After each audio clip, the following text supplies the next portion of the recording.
Good evening, everybody. It's just rolled past 6 o'clock, and first up, thank you for joining us tonight for the next hour or so. As we get started, and as hopefully as one or two more drift in, I'm just going to say a few words to introduce tonight's speaker, and also just give an indication of how the next hour or so is going to look. So, by way of introduction, tonight's speaker is Dr. Phil Huang. He joined the University of Huddersfield in 2018, and he's a reader in physical geography. More specifically, Phil's a geophysicist and remote sensing specialist, studying the impacts of environmental change in the Arctic and in African countries. And you're going to hear a little bit about some of his varied interests tonight. Phil studied for his PhD at the University of Manitoba in Canada, researching the remote sensing of sea ice, and he first went to the Arctic in 2003. Since then, Phil has participated in more than 10 Arctic expeditions and working with world-leading scientists to gain a better understanding of changing Arctic sea ice in the context of global climate change.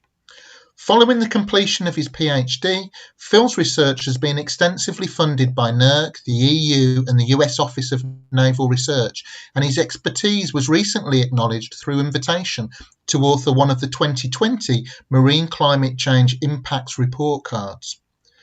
As I indicated earlier, Phil only joined us in 2018, but since his arrival, he's combined his interests in ice with a number of very active projects studying environmental changes in forests and wetlands in various sub-Saharan African countries and looking at the impacts of these changes on communities and livelihoods. To do this work, and to develop innovative observation methods for monitoring the degradation in forests and wetlands, and for working towards a better sustainable future, Phil collaborates widely with academics elsewhere in the university, in Huddersfield Business School, with local communities in the countries affected by change, and with non-governmental organisations. He is developing innovative Earth observation methods to monitor the degradation in forests and wetlands to help achieve sustainable use of these valuable resources. I'm going to pass the floor to Phil, or the screen to Phil, in a few seconds' time, but just to indicate the structure for tonight. What Phil's done is he's divided his presentation into three discrete parts: change in the Arctic, change in the Antarctic, and the coffee forests of Ethiopia. We're going to pause after each of these sections for discussion and questions. You'll be able to ask your questions via the chat or directly by taking your microphone off mute. If you wish to speak directly with your question, then please could you put your Zoom hand up and we'll enable the mic so that everybody is aware the webinar is being recorded, possibly with a view to publishing on YouTube. So we're assuming that if people choose to speak, then they're okay with this. The chat is your anonymous way to ask questions to Phil. Because the session is being recorded, we also ask that you don't enable your webcams, please. And then finally, just in case the internet gremlins strike, then the Associate Dean for Research and Enterprise in the School of Applied Sciences, Professor Roger Phillips, he will jump in as the substitute chair for me. Similarly, if the gremlins strike for Phil, then he also has a substitute, Professor Adrian Wood, who specialises in wetlands management. Once upon a time, Adrian worked in School of Applied Sciences, but he moved to Huddersfield Business School some years ago, although he's still a frequent and welcome visitor to our school. And with that, I'm going to invite Phil to talk this evening in his own time for the first time. The screen's yours, Phil. Hi, everyone. Okay, can you hear me well? Yes, so thank you. Okay, I'm going to share the screen and to present.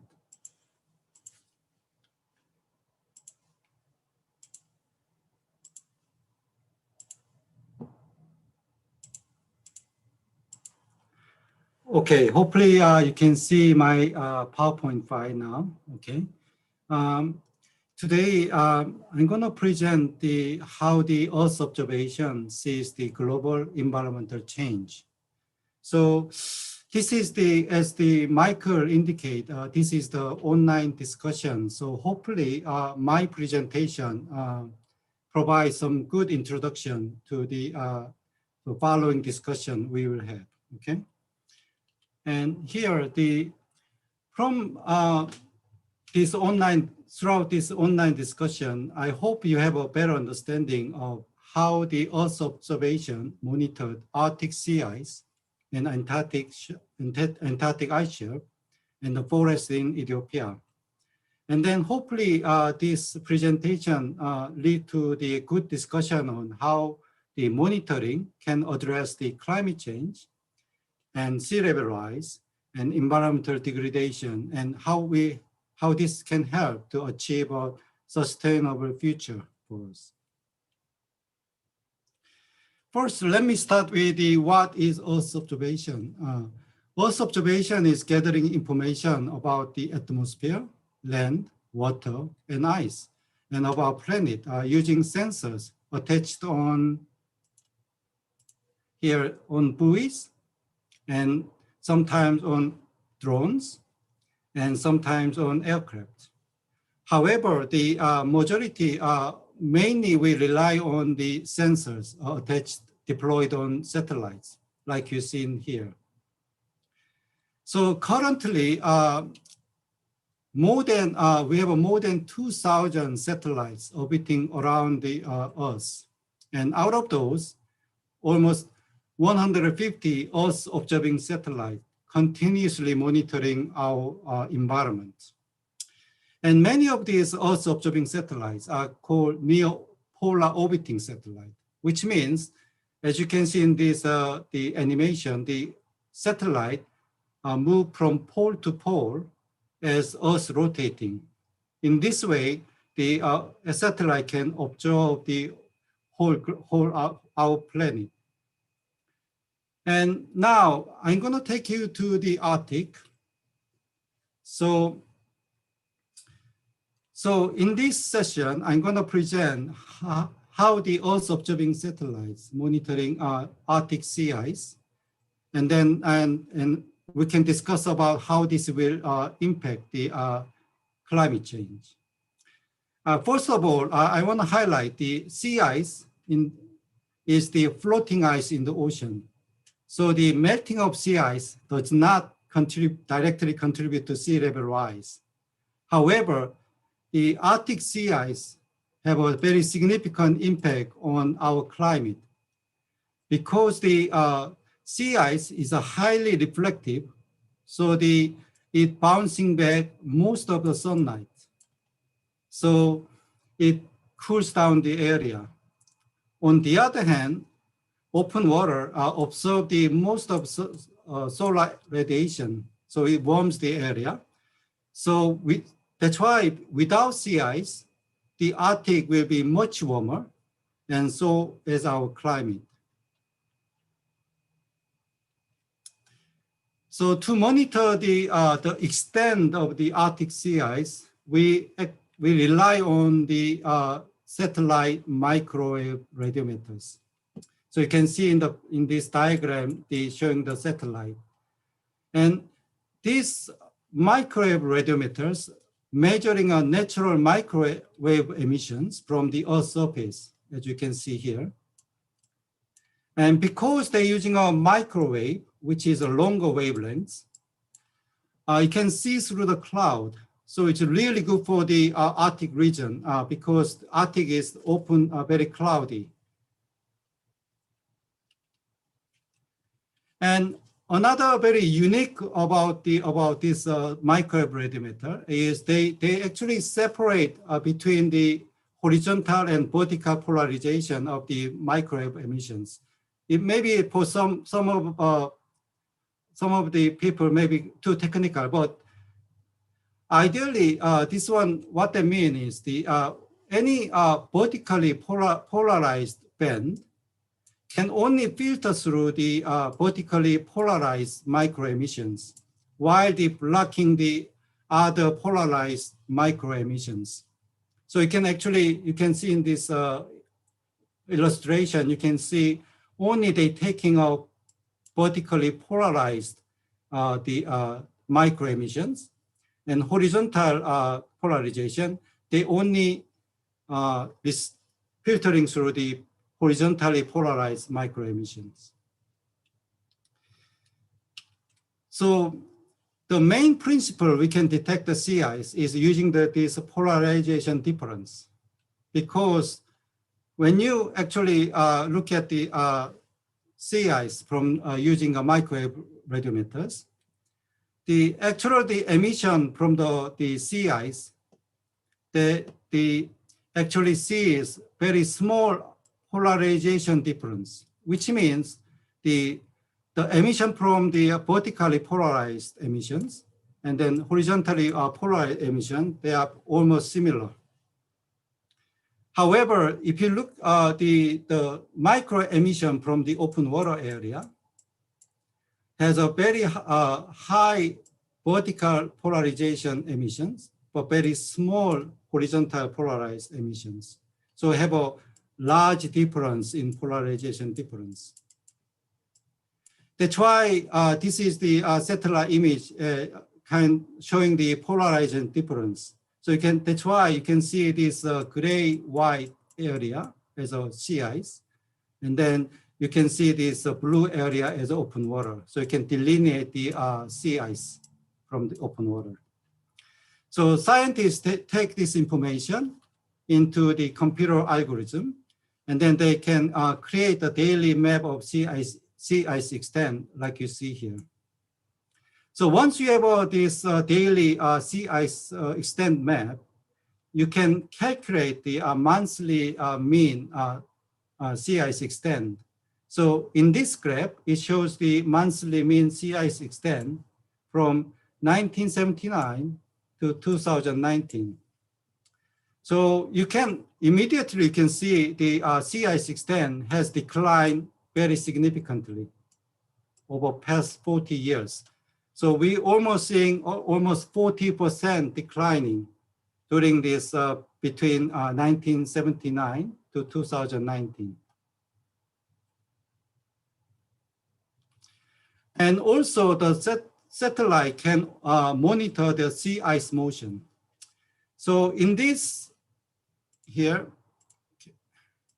so in this animation, it shows a sequence of these satellite microwave radiometers images. You can see the sea ice is very dynamic. You can see the ice is growing and ice is moving. You can see the ice is moving out of the Arctic in this region here. So it's very, very dynamic. So to capture this ice motion, we're using the have a sequence of this satellite image. We have a computer algorithm to track this ice motion. So you can see the product of this. And also we deploy the buoys to monitor the sea ice motion, like you see in these photos. And also this map also shows many different types of buoys are deployed in the Arctic on March 2021. So having used all this information from satellite and buoys, what we found is Arctic sea ice becoming much more dynamic than before. You can see the speed of the sea ice has increased over the time. And also the Earth observing satellite can also monitor the thickness of the Arctic sea ice.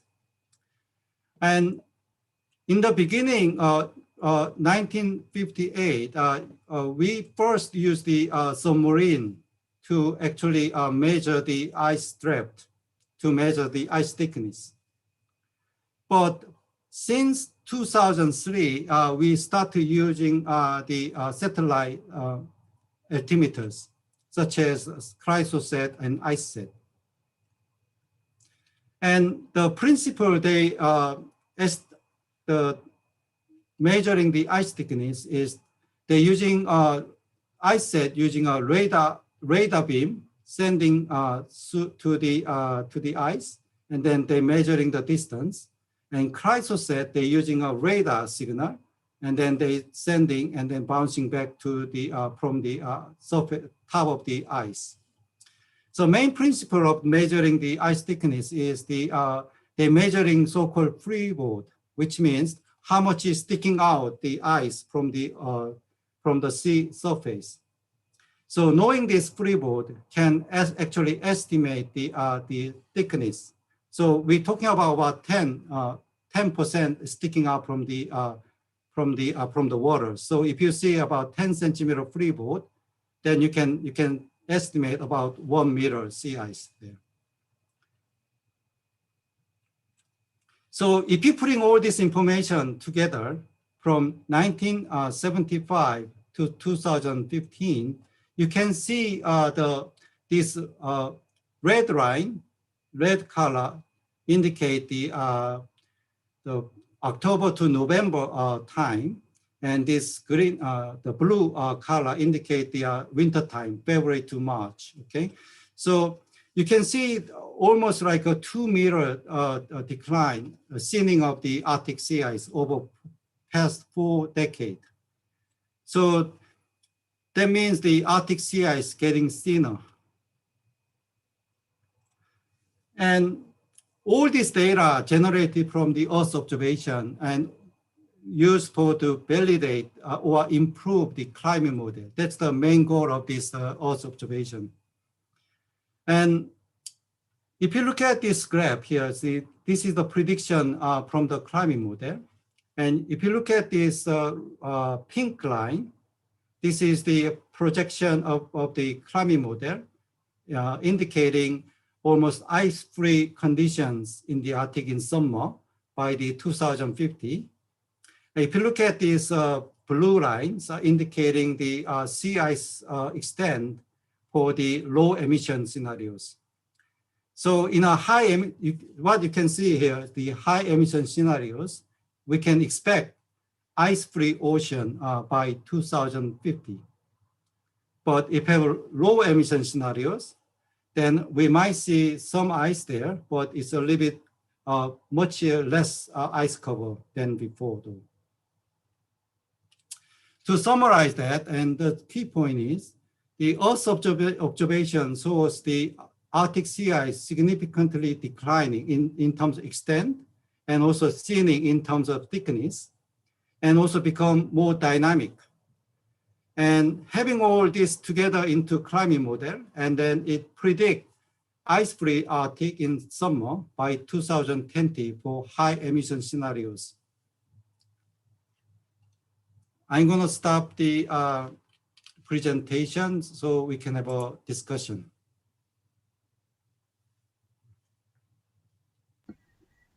Thanks, Phil. I'm going to open the floor first of all and ask: Are there any questions from anybody in the audience that you either want to ask or to pop into the chat, please? And while we're just waiting for questions to appear or for hands to go up, could you talk a little bit about some of the socioeconomic or the biological or even physical implications of that ice cover thinning and then going by maybe 2050? Okay, probably I think I can show some of the slide, and then we can discuss from there. Okay.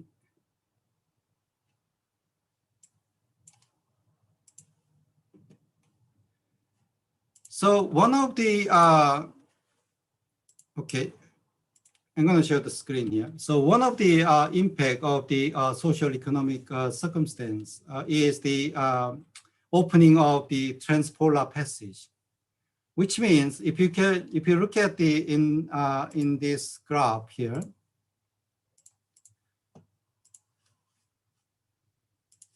this is the sea ice area in 2020, and then the climate model predict about this sea ice area in 2030. By 2040 or 50, no sea ice. Then what actually means the ship can goes across the North Pole. So it's kind of shortest way to go from the Europe to Asia. So in this way, we can save almost 3 weeks time than going along the Suez Canal. So that's a very huge implication in terms of the global trading and how also the geopolitical issues. And in terms of physical and biological implication is we've seen quite a significant the coastal erosion in the Arctic regions. So it's dumping up the massive amount of organic carbons. And at the same time, another one is big thing is the permafrost. Because the permafrost has a so massive amount of carbon buried in the permafrost. And but we're seeing this permafrost getting warmer and warmer. So there's some concern, real concern. What if the permafrost is melt or thawing?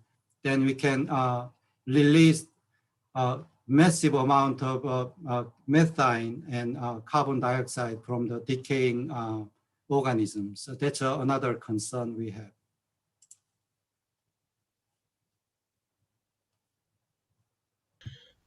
Thanks, Phil. We've got our first question that's appeared in the chat, and it's around recovery of the sea ice.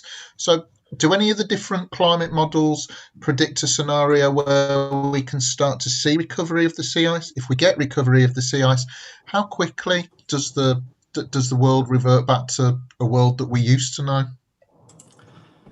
Okay, so I think you already saw in the slide, and there's a projection for the Arctic sea ice extent for low emission scenarios. So basically, if we have a low emission scenarios, we will have some ice in summer. However, in terms of recovery to the original state will take a really huge effort. I don't think it's possible, to be honest, because that means even though we cut down the carbon, and it takes time to actually the environment to recover. So there are some statistical the climate model by some of the people indicate it takes quite a significant time. We're talking about 50 years or something. Okay, thanks, Phil. I'm going to take two questions that have appeared in the chat in close succession. The first of those is using microwaves to measure the extent of the sea ice. Does the use of microwaves contribute in any way to melting of the ice? The use of microwaves, does that pose any problem in itself? And then something that you sometimes see reported in the media as well, would an ice-free Arctic mean that the Gulf Stream stops? Okay, the first question, the microwave. So the microwave radiometer means the passive sensors, which means they don't emit any energy. They only receiving the natural emission. That's why I said natural emission, which means all the object, like even human, emitting some sort of energy, like in radiation. Also the sea ice and also the water.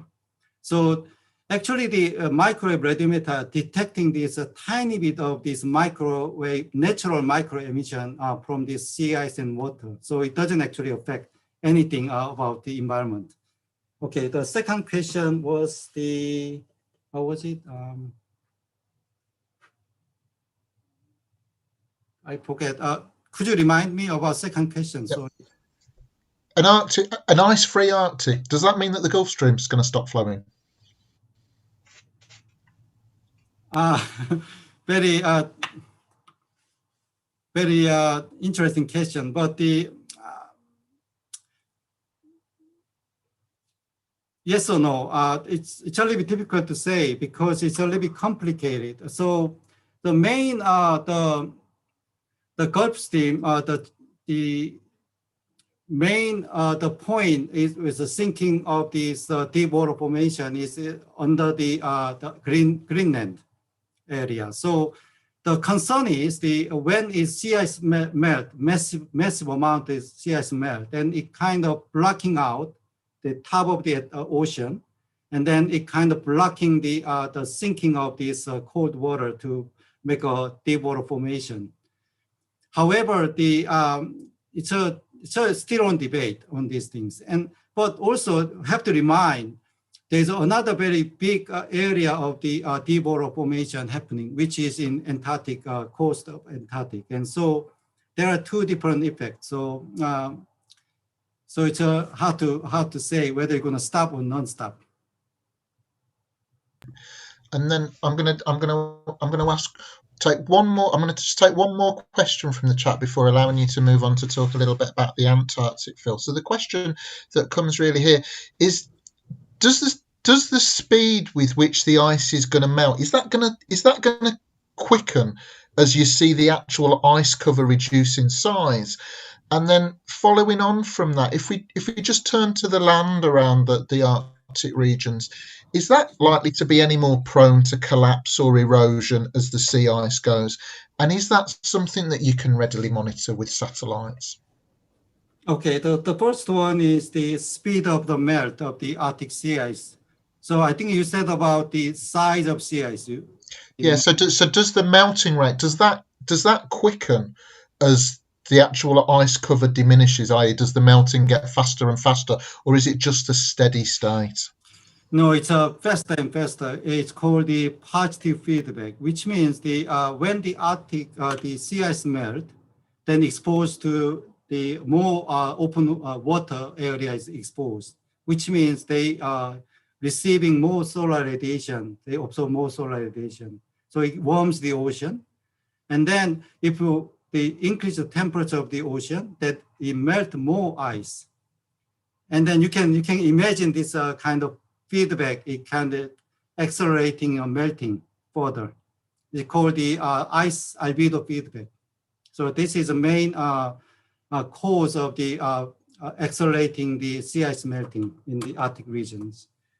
And regarding the erosion near the coast of the Arctic regions, because one of the main reason the erosion is become very significant is because all this land area is a permafrost, is frozen land, and then with the increasing temperature, the frozen land start to thaw, and that's why it become the integrity, the structural integrity is more like easy to fail. So that's why it's causing more erosion. And actually, we many scientists are observing this erosion using satellite, using some of them using the optical sensors, like a taking photo, and some also using the SAR, which is the radar sensor, to actually monitoring the erosions.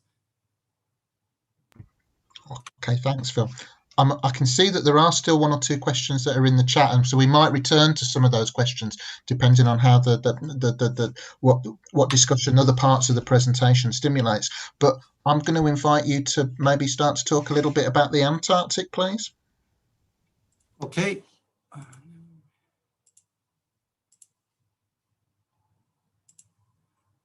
Okay, so here I'm going to give you a quick introduction how the Earth observing satellite monitor the Antarctic ice, and then also we can discuss about what going to be impact to the sea ice, sea level change. Okay, let me first start with the Brunton ice shelf calving. I think that some of you already heard about this from the news. So Brunton ice shelf actually located in the Weddell Sea in Antarctic.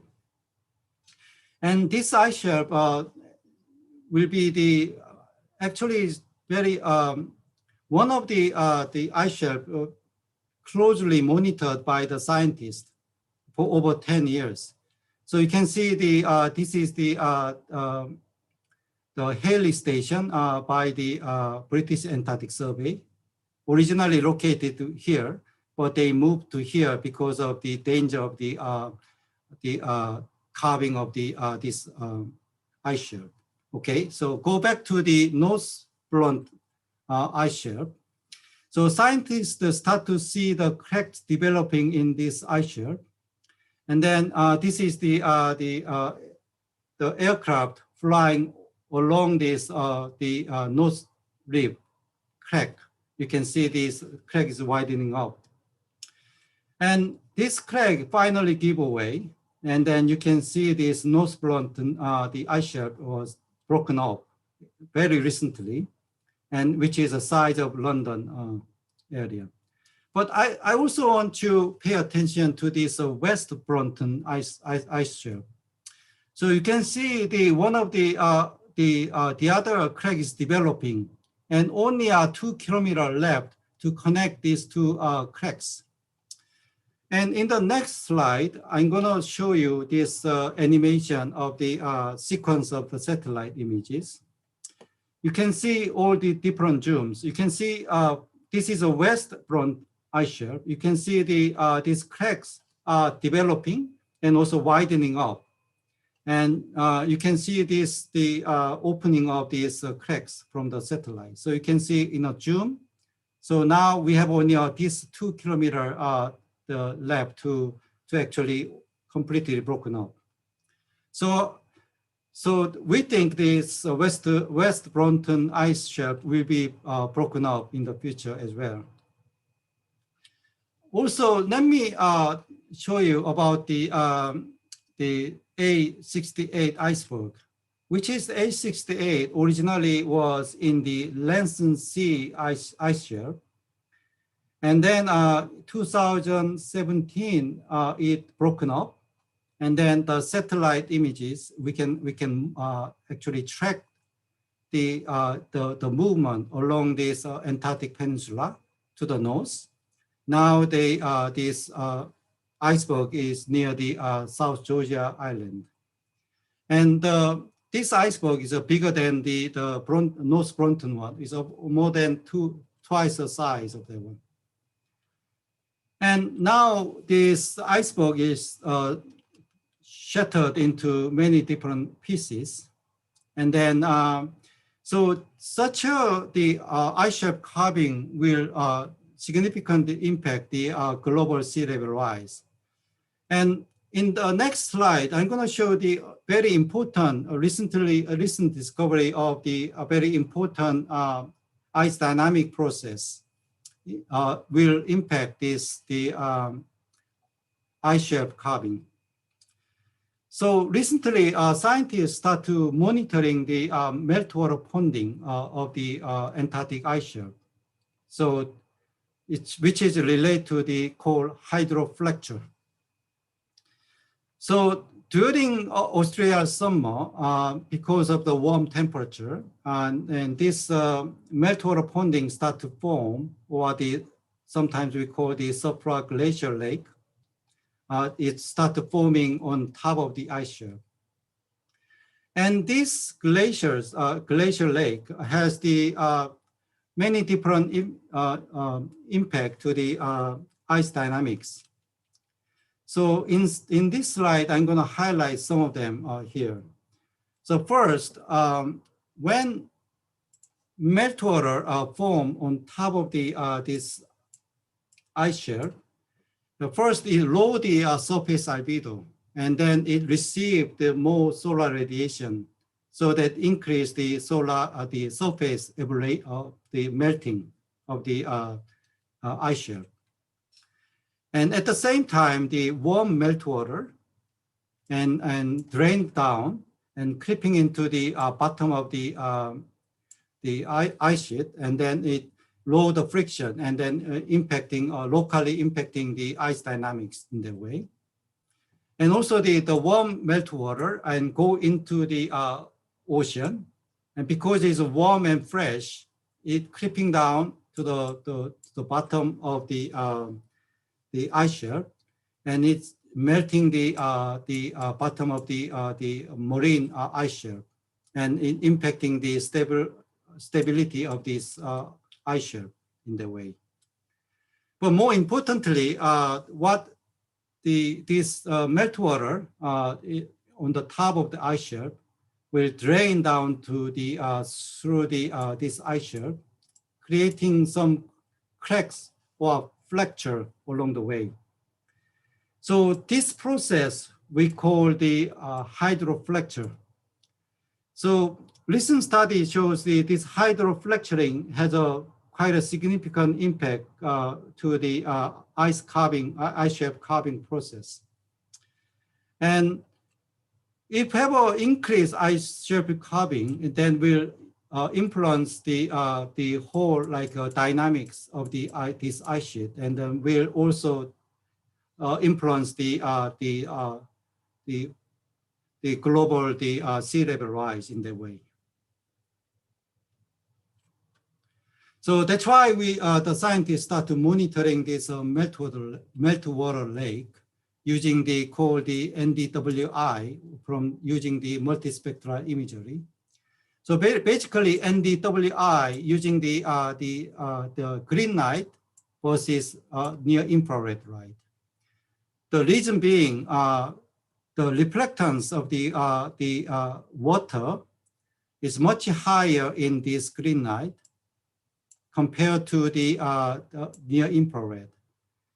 So that's why we can detect this meltwater if we see the high NDWI. For example, in this case, if you higher than 0.3, we can delineate the meltwater lake, like in these images here. So using that, the NDWI on different algorithm. So now we can, using the computer algorithms, so we can actually we can detect this meltwater lake, and we can drive this meltwater lake very vast area of this along the ice shelf. So having monitored having this data in us, and we can the findings from this observation shows this lake mainly develop on the ice shelf area, not the interior of the ice sheet area. And also what they found is this meltwater and consequent the hydrofracturing will increase vulnerability of the ice shelf carving, and also the whole ice sheet dynamics. And more importantly, this meltwater lake and hydrofracturing is very sensitive to the climate warming. So same with the sea ice albedo feedback, it is sort of positive feedback, which means increasing temperature will increase the meltwater ponding or meltwater lake, and then will decrease the surface albedo. And in that way to increase the surface melting, I have more melting in the area. And also this will increase temperature. So it goes and goes like positive feedback. So which means the warming climate, this kind of process of the hydrofracturing will be more significant and accelerating, and will impact the ice shelf carving the way. Actually, this one shows in the climate model projections here. So there are two different types of climate model I'm showing here. The first one on the top is the without hydrofracturing and associated ice dynamics. With these climate model predictions, we estimate about 3 meters sea level rise by the 2300, or less than 1 meter by the end of this century. However, with the climate model with the hydrofracturing, we estimate more than 10 meters of sea level rise by the 2300, which means almost like 1 billion people will affected by the sea level rise in the case. So it has a huge consequence, including this more hydrofracturing or the more detailed ice dynamics or not. So also this one actually shows the current climate model actually the actual predicted sea level rise can be much higher than we expected because of these positive feedback mechanisms we haven't included in the current climate model. Okay, so to summarize in the key point, and So the Earth observing satellite monitor the recent break of the blunt ice shelf and then A68, which can affect the sea level rise. And also the satellite also sees widespread of meltwater lake and also the increased vulnerability of hydrofracturing and then the consequent the ice shelf carving process. And because of this positive feedback and inclusion of hydrofracturing and associated ice dynamics can have a very significant impact on global sea level rise than we expected. Okay, so now we can have a discussion. Okay, thanks, Phil. We've got a couple of questions that have appeared in the chat. One's a sort of a technology-based question, and then the other question is maybe reaching into the way that we live and maybe a political question. But before we come to that, I'm just gonna pick up on a question about ice. And you mentioned that we think the West Brunt ice shelf is going to fracture. Is it a think, or is it an inevitability that is going to go? You spoke about 2 kilometers left to go. Is there anything that can be done to stop that fracturing? And then when you spoke about the climate change models and the sea level rise with and without hydrofracturing, the model with hydrofracturing, is that a worst case scenario? Or could actually, do we anticipate that there could be things that we don't know about that might mean that there's an even worse case scenario beyond that? Okay, so in terms of the ice carving process, it's a natural life cycle of the ice. So whether it's going to be, it's a little complex process, but because the glacial ice is when the snow accumulate and it compact and become ice, and then the end of this life cycle going to be the carving. So it's a natural process. I don't think it can be reversed, to be honest. And second part is the whether the climate model with the hydrofracturing going to be worst case scenario. I don't think it's not, because we only talking about the inclusion of the missing feedback mechanism in the climate model. But in fact, climate model actually miss some of the many different process in the climate model. For example, the climate model does not actually well represent the permafrost related process where I shared before.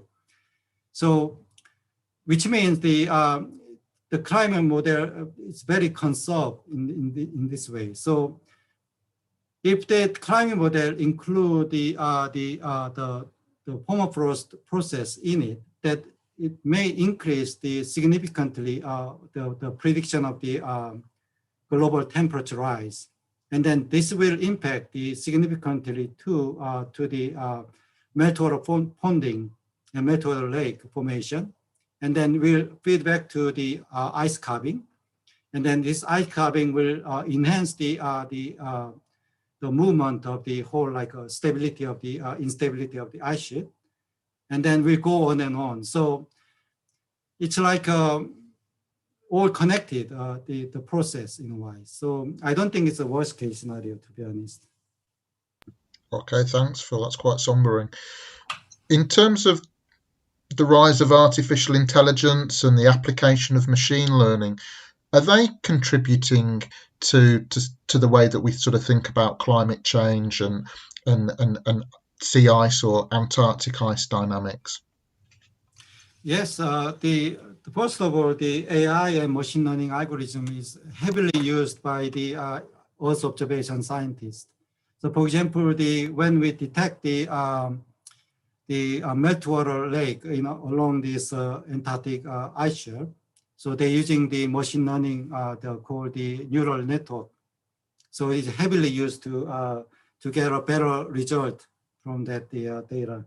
And also the AI and machine learning, because nowadays the current development of the Earth observing Earth observation, the technology is we have a much more data than before.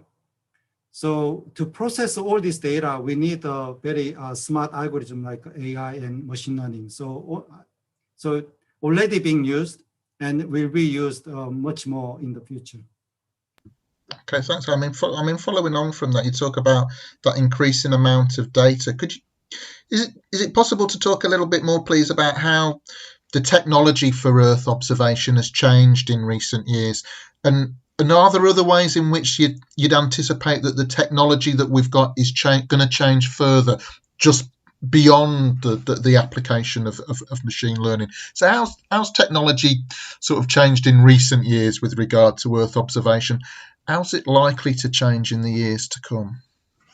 Yes, in terms of the satellite technology, the resolution of the image is getting much higher. So now, in terms of one of the satellite type called the synthetic aperture radar, and about 10 years ago or 20 years ago, we're talking about like a kilometer resolution or 100 meters resolution. Now we're talking about sub-meter resolution. And also in terms of size of the file, and used to be, we can download the data from the satellite image, like a maximum of 10 mega, 100 megabytes or something. But nowadays, all the sentinels from European Space Agency, one scene of the image is 1 gigabytes. So there are two things. We have a very high quality data is coming, and then more different types of data is coming. And also nowadays new trend is the small satellite, very low orbiting satellite can monitoring the Earth. So, and also another big trend of the Earth observing satellite is the open access. So means the government or the organization, they open up the data so public can use the data freely. So I only see the accessibility to the Earth satellite data will be increased significantly in the future. So I think there's going to be a good scope in using the satellite in that way. Okay, thanks, Phil. And then a question from the chat.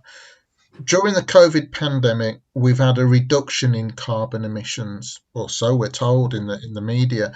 Is that reduction in carbon emissions, is that likely to have a visible effect on the way that the planet is changing, or is it likely to have a visible enough effect that maybe people will say, actually, you can do something very readily about climate change if we change the way we live, if we change our emissions? Okay, the first thing is actually satellite can see this reduction of carbon emission or the pollutions, because we can monitor the NO and CO from the satellite. So there are huge difference between the 2019 and 2020 in China and Europe. And so that's obvious. But in terms of climate change, we're talking about long-term emission, this carbon dioxide emissions and methane and all these things. So I don't think it's short-term decrease of the carbon emission will have a very significant impact on that. Okay, thanks, Phil. Well, see that the questions keep coming in the chat, but again, to give us opportunity to move on and for you to cover the last part of what you wanted to present this evening, would you like to present for the third time? This time the coffee forests the coffee within the forests in Ethiopia, please. Okay, I briefly introduce about the coffee forest. Okay, see, now I'll take you to the coffee forest in Ethiopia. I hope you can identify coffee trees in the image. Actually, the coffee tree is a bush. So you can see this one is a coffee tree here. So this is the flower of the coffee tree. Okay, so so one thing you remember is a coffee tree is a small, like a bush, not a tree. Okay, so the main motivation of this study is the deforestation taking place in alarming rate around the worldwide. So the forest cover about 31% of the global land area. However, we see very significant decline, about more than 400 million hectares of forest disappearing. And one of the important thing is the major the driver of the forest loss, especially in Africa regions, are the agricultural expansion, which means the farmers want to use the forest area for their agricultural field and things like that. And let's go to the Ethiopia. So Ethiopia, once they cover about 35% of the land area. However, in 2000, we down to only 2% of the forest in the country. And also remaining forest only found in this southwest and southeast of the Ethiopia in highland area. And even these forests, we're suffering from the deforestation and the forest degradation. And also Ethiopia have a very unique kind of type of forest. You can see in this video called coffee forest. So coffee forest is the farmers grow their coffees on the natural tree canopy. And normally this practice is very good because it can preserve the forest, because it deters farmers not to use the forest for the agricultural field, because they're generating money from the coffee. However, the farmers often cut down some of the canopy trees, and then to have an optimal canopy shade for the coffee production. So normally we see 60% of shade is optimal for the coffee grow. And also they remove the undergrowth and then canopy tree saplings, because they're competing with the coffee growth. So that's why people start to think about this practice can actually degrade the forest integrity and the biodiversity. And more importantly, it may jeopardizing the long-term survival of the forest. So that's why we try to monitor the degradation of the coffee forest. So in this case, we're using called NDVI, which we're measuring the difference between near IR and to red light reflectance. For example, I illustrate here the undisturbed natural forest. This one reflect very small red light, but however, they reflect very large amount of the near infrared. On the other hand, disturbed coffee forest, they reflect more on the red light and less of this near infrared light. So having this difference, so in a natural forest, we can see high NDVI. In a coffee forest, we can see low NDVI. So we put this information into computer algorithm, like here. So we can estimate this area is the natural forest, and this is the disturbed coffee forest. And then we can estimate the degradation from that. And in this image, it shows the level of degradation from 1987 to 1997 to 2000 and 2019. So if you look at this red area, indicating a very significant degradation by the coffee forest. So now this result actually shows quite a significant degradation happened in a coffee forest over past 30 years. So we conducted research in Gera district in Ethiopia. And in this district, we have about 75,000 hectares of coffee forest. Almost more than 10,000 households depend on forest coffee. So the coffee production in the forest is very significant local livelihood. So the key point is here, the coffee forest is not only helping the improving the local community's livelihood, but also preserving the forest. However, at the same time, the coffee production in the coffee forest degraded coffee forest integrity and biodiversity, and actually threatening the regeneration ability in 30 or 40 years. So what we can do with this?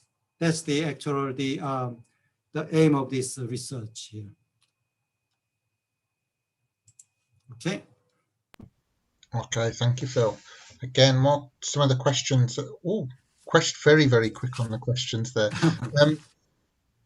How accurate is the detection of those coffee plants by the satellite? How accurate are things? What's the resolution like there? The resolution of Landsat is 30 meters, the spatial resolution. But I think a more difficult thing is the how reliable is the estimating degradation of the coffee forest. And it's very tricky because the even though the Ethiopia has a rainy season and a dry season. So we actually only doing this during the dry season. But even though during dry season, there's slight difference between different years. So it's a little bit tricky to have a very accurate, but we made some algorithm to accommodate this variance to estimate the degradation from the coffee forest. If you think about the application of the knowledge that you learn, Phil, then on the ground, what are the sorts of solutions for the farmers so that they can use the forest sustainably, maintaining its integrity and maintaining that natural biodiversity? How can the farmers use that the new knowledge and use that in their livelihoods?